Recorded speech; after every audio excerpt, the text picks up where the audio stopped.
hari ini kita bakal bedah lagi nih kumpulan sumber terbaru Anda. Kali ini kita fokus ke serangkaian tweet yang nunjukin perkembangan AI dan robotika yang cepet banget ya. Kayaknya tiap minggu ada aja gitu yang baru bikin wah takjub gitu. Jadi misi kita kali ini, kita mau coba gali inti informasinya. Kita lihat gimana AI makin pintar, makin kreatif, terus robot juga makin bisa diandalkan, makin terjangkau. Bahkan ada yang niru alam loh. Sumbernya macam-macam nih. Ada dari Xiaomi, Google, terus platform kreatif kayak Leonardo AI, Replicate, sampai ke robot humanoid dari Engine AI, sama desain unik dari Playan Energy Systems. Siap ya, kita bongkar bareng-bareng. Kita mulai dari AI dulu kali ya. Ada kabar dari Xiaomi soal MiMo VL2508. Ini apa nih yang menarik? Yang menarik itu lompatan performanya. Bisa dilihat dari benchmarknya, kayak MU itu buat pemahaman teks sama gambar, skornya 70,6. Terus video MMI buat analisis video, itu 70,8. Angkanya lumayan tinggi nih. Terus ada fitur unik, namanya Thinking Control. Jadi pengguna bisa nyalain atau matiin kemampuan nalarnya si model. Oh gitu, jadi bisa diatur ya? Iya, jadi lebih fleksibel gitu. Peringkat mereka di VLM Arena juga naik cukup jauh, nunjukin kombinasi teks gambarnya makin oke. Jadi bukan cuma lebih pintar, tapi kita bisa atur tingkat mikirnya gitu ya. Menarik. Terus Google nih, ada Perch 2. Ini kayaknya bukan AI buat ngobrol biasa ya? Betul banget, Perch 2 ini dia open source. Modelnya gede loh, 12 miliar parameter. Fokusnya spesifik banget buat analisis bioakustik. Bioakustik? Kayak suara hewan gitu? Iya persis. Tujuannya mulia banget, buat bantu ilmuwan klasifikasiin suara sampai 15.000 spesies. Ini bisa jadi alat penting ya, buat konservasi satwa langka. Contoh bagus nih, AI buat lingkungan. Wah, keren banget. Beda ya sama AI yang biasanya kita dengar. Oke, geser dikit ke yang kreatif. Ada Leonardo AI, mereka rilis Lucid Origin. Saya lihat contoh gambarnya di sumber Anda ada samurai cybernetic, penyihir rawa gitu. Detailnya itu loh, gila, kayak film. Iya, model ini kayaknya memang dirancang buat hasilin gambar berkualitas tinggi, bisa sampai Full HD. Gayanya juga spesifik, sinematik gitu. Yang bikin gimana ya, takjub itu, gimana deskripsi teks yang detail, prompt yang kita kasih, bisa jadi visual sekaya itu. Ini nunjukin banget kekuatan AI buat visualisasi ide. Terus platform Replicate juga nggak mau ketinggalan nih kayaknya. Mereka umumkan VO3 sekarang bisa bikin foto jadi animasi. Terus ada model 1.2.1 buat bikin video, katanya jadi lebih cepat dan murah banget, cuma 0,05 sampai 0,1 dolar per video. Serius ini. Nah, ini dia poin pentingnya yang kelihatan di beberapa sumber Anda.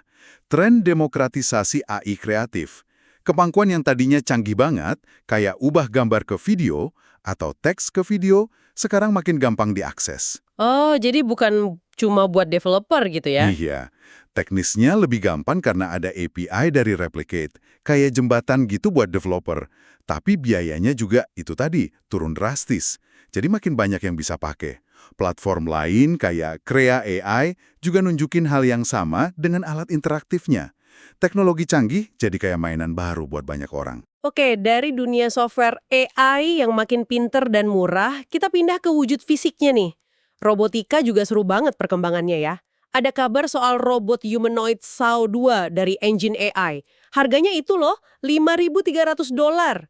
Agak kaget juga sih dengarnya. Betul, harga segitu tuh relatif terjangkau ya untuk robot humanoid setinggi 1,25 meter. Spesifikasinya juga lumayan loh, 26 plus derajat kebebasan gerak, itu DOF namanya, dan udah ada LLM-nya. LLM, otaknya gitu ya? Iya, kayak otaknya, biar bisa interaksi pakai bahasa kita. Ini diposisikan kayak pendamping ringan aja sih, mungkin buat edukasi atau hiburan. Malah ada video lucu robotnya nari tarian kapak di acara WRC 2025, itu World Robot Conference.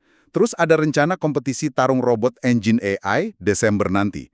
Agak mirip visi Iron Man sama Jarvis ya, kayak disebut di salah satu sumber. Tarian kapak, ada-ada aja ya. Nah, selain humanoid yang makin merakyat, ada juga robot yang bentuknya unik banget. Ada Galbot G1 dari NVIDIA Robotics di WRC. Terus ada Sea-Ray dari Pliant Energy Systems. Bentuknya, wah aneh tapi keren. Kayak dari laut masa depan gitu. Sea-Ray ini, nah ini contoh biomimikri yang keren banget. Desainnya pakai sirip fleksibel hiperbolik. Jadi geraknya bisa niru macam-macam makhluk laut. Bisa kayak ikan pari, kelabang laut, cumi, atau ular laut. Wah, fleksibel banget dong geraknya. Iya, keunggulannya hemat energi banget dan senyap. Kan geraknya bergelombang, nggak pakai baling-baling berisik. Jadi pas banget buat tugas kayak mindai terumbu karang atau inspeksi bawah air tanpa ganggu ekosistem. Bener-bener niru alam. Luar biasa ya. Niru alam buat bikin teknologi canggih. Udah kayak makhluk hidup beneran. Jadi, kalau kita coba rangkum nih dari sumber-sumber Anda tadi, kelihatan ada dua arus besar ya. Pertama, AI itu terus melesat. Kemampuannya makin tinggi. Penalaran, analisis spesifik kayak bioakustik tadi, kreativitas visual, dan aksesnya juga makin gampang, makin murah. Kedua, di robotika, muncul wujud-wujud baru yang menarik. Dari humanoid yang harganya makin masuk akal, sampai desain yang terinspirasi alam, super efisien buat tugas khusus kayak Cirei tadi. Iya benar juga. Melihat semua ini, ya AI yang makin pinter nyelip kemana-mana, robot makin canggih dan terjangkau, jadi kepikiran nih, pertanyaan buat Anda renungkan juga. Kira-kira nih, 5 tahun ke depan, interaksi kita sehari-hari sama mesin bakal berubah kayak gimana ya? Di area mana Anda paling berharap lihat terobosan selanjutnya? Atau mungkin ada area yang justru bikin Anda paling khawatir?